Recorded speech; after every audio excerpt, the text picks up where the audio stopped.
निवृत्ती वेतनधारक, कुटुंब निवृत्ती वेतनधारक। जर तुम्ही पेन्शन अथवा फॅमिली पेन्शन घेत असाल तर सावधान, तुमची फसवणूक होऊ शकते आणि ती व्हायला नको म्हणून शासनाकडून एक महत्त्वाचे आवाहन करण्यात आले आहे, ज्याची माहिती आजच्या या व्हिडिओमध्ये आपण जाणून घेणार आहोत।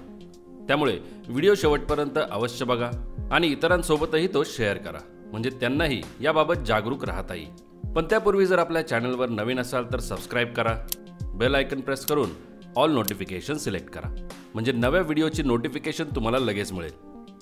नमस्कार मित्रांनो, अनेक पेन्शनधारकांची किंवा कुटुंब पेन्शनधारकांची रक्कम कोषागारात म्हणजे ट्रेझरीमध्ये थकीत असते, पेंडिंग पडलेली असते आणि ती कधी मिळणार असा प्रश्नही त्यांना पडलेला असतो।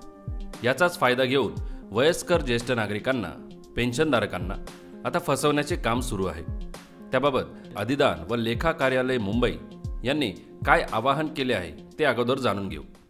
अधिदान व लेखा कार्यालय मुंबई आणि राज्यातील सर्व जिल्हा कोषागार कार्यालयांमधून निवृत्ती वेतनधारक, कुटुंब निवृत्ती वेतनधारकांना निवृत्ती वेतन, सुधारित निवृत्ती वेतन, कुटुंब निवृत्ती वेतन तसेच निवृत्ती वेतन विषयक इतर लाभ प्रदान करण्यात येतात।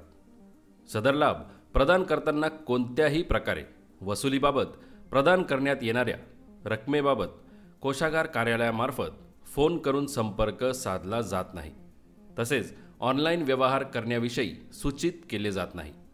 अधिदान व लेखा कार्यालय कोषागार कार्यालयामार्फत फक्त लेखी स्वरूपात पत्रव्यवहार केला जातो। अशा येणाऱ्या संदेशांबाबत सावध राहून कुणीही प्रतिसाद देऊ नये, असे आवाहन लेखा व कोषागारे यांच्या वतीने करण्यात आले आहे। याबाबत काही निवृत्ती वेतनधारकांना दूरध्वनी म्हणजे टेलिफोन, भ्रमणध्वनी म्हणजे मोबाईलद्वारे ऑनलाईन रक्कम भरल्यानंतर कोषागारांतील थकीत रक्कम मिळणार असल्याचे सांगितले जात आहे। याबाबतच्या तक्रारी कोषागार कार्यालयास प्राप्त झाल्या आहेत। अशा कोणत्याही प्रकारच्या दूरध्वनी अधिदान व लेखा कार्यालय तसेच जिल्हा कोषागार कार्यालयामार्फत केला जात नाही। तसेच कार्यालयातील कर्मचाऱ्यास निवृत्ती वेतनधारकांच्या घरी पाठवले जात नाही।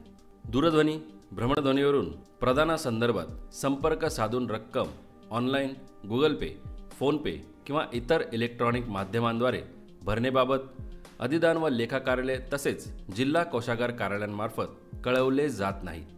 अशा दूरध्वनी, भ्रमणध्वनीला प्रतिसाद देऊन निवृत्ती वेतनधारकांनी परस्पर रक्कम भरल्यास ती निवृत्ती वेतनधारकांची वैयक्तिक जबाबदारी राहील याची नोंद घ्यावी। म्हणजे तुम्हाला जर असा फोन आला तुमच्या मोबाईलवर किंवा टेलिफोनवर आणि तुम्ही लगेचच त्यांचे ऐकून तिथे पैसे जमा करत असाल तर ही तुमची वैयक्तिक जबाबदारी राहणार आहे। तसेच अशा प्रकारचा दूरध्वनी प्राप्त झाल्यास कृपया आपण निवृत्ती वेतन घेत असलेल्या अधिदान व लेखा कार्यालय अथवा जिल्हा कोषागार कार्यालयास अवगत करावे। म्हणजे तुम्हाला जर असा फोन आला तर तुम्ही जिथून पेन्शन घेत असाल त्या ऑफिसमध्ये लगेच कळवा।